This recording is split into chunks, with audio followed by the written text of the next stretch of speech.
Morning, everybody. Got an odd duck for us to look at today. We have a folding pocket knife from Leatherman. Now, when this thing came out, it wasn't super popular, and I don't think production of this knife lasted very long. But stick with me, guys. We'll go over it, and we'll do a little bit of testing with it and see if it was worth anything at all. All right, guys. Now this, like I said, I don't believe that they made a very long run with this knife. I don't think it did well. Now, I'll tell you up front, my biggest issue I had with it was edge retention. Weight-wise, it's pretty decent. It's their standard steel they got in most of their multi-tool blades. It's their more inexpensive steel. And this one has a liner lock. Does engage pretty well. Side-to-side play. There is a very little bit, not much, up and down play. None. These are G10 handle scales, and it has an internal stainless steel liner. And this is a retractable clip. It kind of locks into place. And to get that to disengage, you just push down on the top of it, close it. And I do believe, if I remember correctly, this kind of acts like a bottle cap lifter, I do believe. Outside just the convenience of being able to, say, clip that on your belt loop or inside of a little kit or something like that. You know, if you got like a bag that has little loops or something in there, that really don't serve a whole lot of purpose now.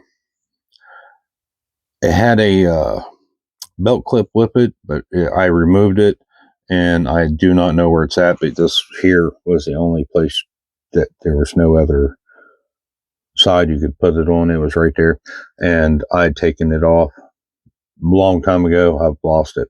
Don't know where it's at. I got two of these, one for me and one for my wife. I do believe the other one may be floating around in one of our many little random emergency kits. But that being said, if nothing else, it's a novelty. Like I said, you know, I don't think I've ever seen anybody ever take one of these out of their pocket and use it. So today, in case no one has ever seen this particular knife, I figure we'd just present it today and do a little outhouse review of it, guys. So stick with me and we'll get to cutting. Up first, we're just going to see how well we can get some feather sticks made. This is just a simple piece of pine, pretty dry. Now, to be fair, this isn't much of a challenge, being that it's a nice flat square piece. So this should actually be able to make a decent little feather stick. It's a flat grind, by the way, guys, on the blade. There we go. Got us kind of getting to the groove.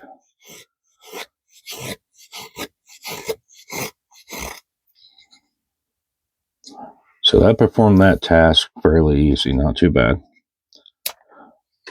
Now we'll find us a little something beefier there, and we'll just see how well it takes larger slices off. All right, guys, we're just going to take some bigger hunks out of this. We're just going to kind of dig into it pretty good. I mean, this is a folding pocket knife, and it's a bit on the lighter weight side, so I'm not really going to go like super crazy with it. And I'll probably just take my thumb, put it on the spine of the knife here to help support this mechanism right in here, so it's not putting all that pressure on it. But just, you know, general, it's not too bad. I'm having to put a reasonably light amount of pressure for this. You know, it's performing pretty good, especially for the size of it. Oh, and the blade length is around 2 3/4 inches, by the way, guys. I forgot to mention that earlier.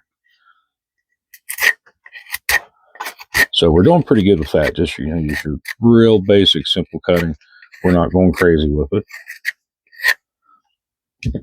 But this, I guess, in a lot of respects, and some of it obviously is an assumption on my part being Leatherman. This is more like a general use utility thing, like cut boxes, tape, packaging, uh, some more typical everyday stuff. You may find yourself like maybe in an office situation or at work, you got packages, you open up boxes to get into parts and stuff. I could be wrong, but that's kind of what I'm assuming the idea behind this was. We got the cord back out, guys, and I'm going to predict that this isn't going to perform that great on this.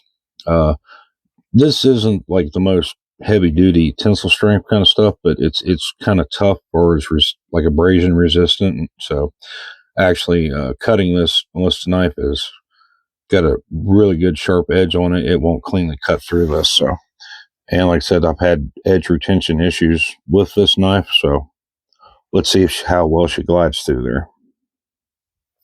Yeah, it did it, but I definitely had to put a little bit of strength behind that.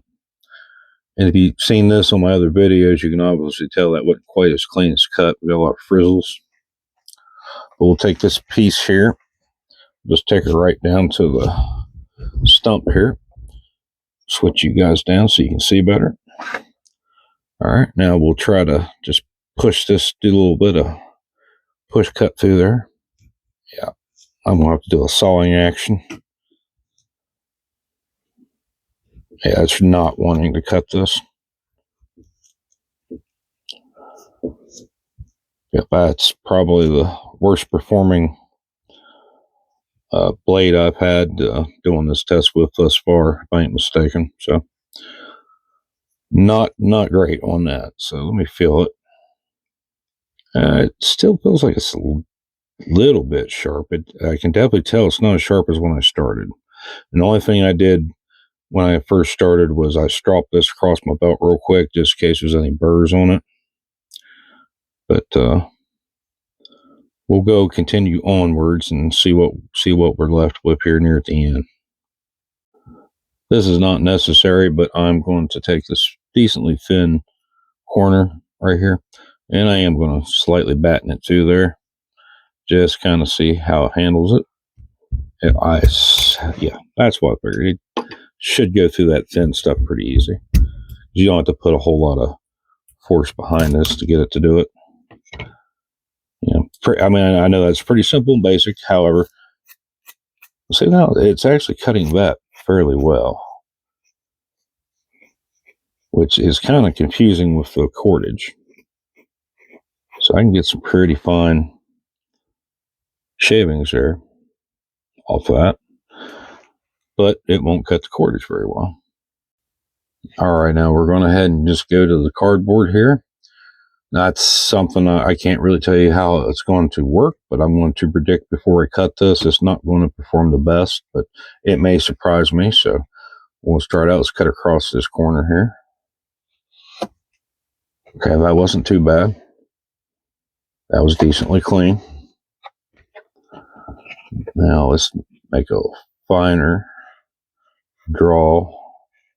That's not really wanting to do that. Okay, we're going to do one longer draw cut through here. See how well it handles that. Get most of the blade.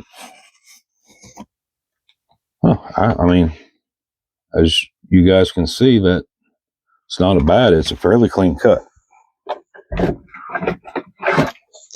All right, we got some plastic on this old case I got with a knife where we did a review on. If you're interested in the fastback, pretty good review on this knife.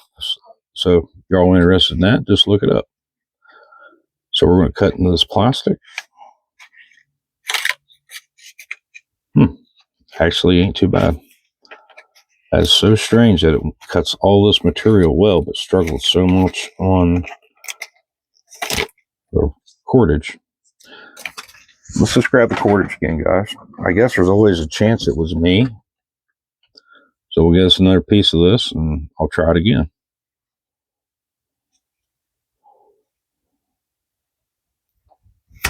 Nope, same results. And again, that same not so clean cut. Well, I guess it does fairly decent with everything but cordage, guys. All right, real quick, let's just see how well she'll work on some hair. It's usually a decent test to check your edge, and so if it pulls the hair out versus cutting it through there without any pulling. See, we're not getting nothing. I'm just flaking up some skin. There's not even hair on the knife, so we've lost the initial honing I put on the knife before we even started the video.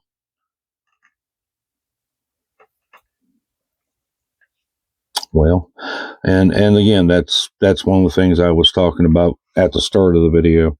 That's pretty much why I kind of put this thing away.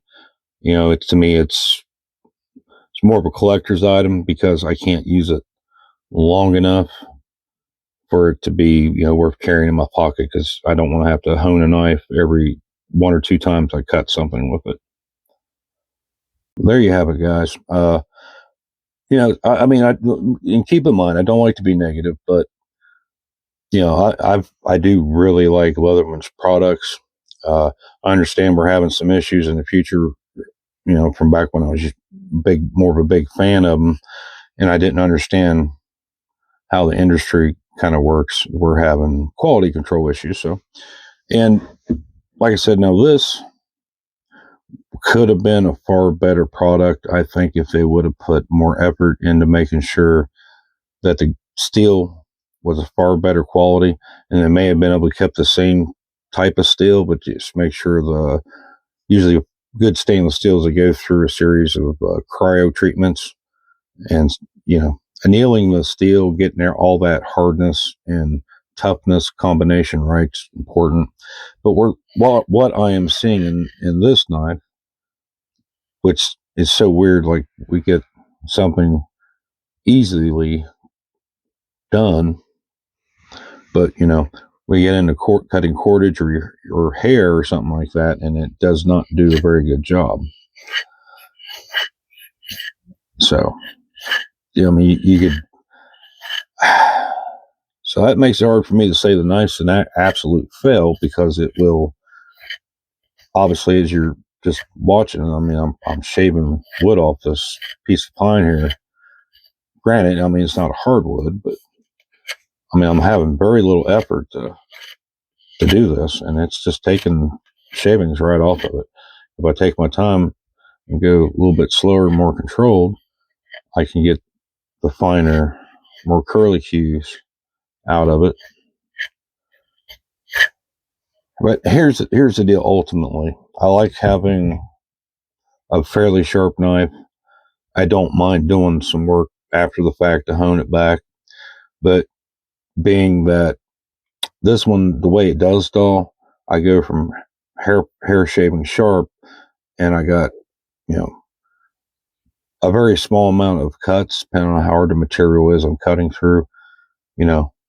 After anywhere from 1 to maybe 6, a dozen at best cuts through something, and I have a blunted edge, which, granted, it's easy to hone it back, but that's, speaking to the softness of the steel. But it kind of gets you coming and going that way. It's easy to put an edge back on it, incredibly easy to take the edge back off it. So, and it's not a bad looking knife. I like the aesthetics. I don't really care a whole lot about this part. Me personally, if you would have put a bit driver, maybe a utility box cutter, screwdriver, just a 3D standard number 2 Phillips or something, I would have liked that a lot better, because it did originally come with a pocket clip, so that was kind of redundant. Outside that, that's no big deal to me. It's just a shame that more wasn't done to ensure that this was a pretty decent product, even if it cost more, and it wasn't super expensive. I'm thinking it was between 20, 30 bucks maybe. Got a Royal King, both of them at the same time. I just I liked the aesthetics. It was pretty lightweight, but had a good working blade profile on it. But like I said, there you have it, guys. Uh, you can make your own judgments on it yourself. You've seen how it performed. Maybe that was just a too wide purchase that had that issue. I don't know. The only thing I can tell you is that if nothing else, like I said, it's kind of though I'm not a big on collector kind of stuff. I like all my stuff to be fairly functional.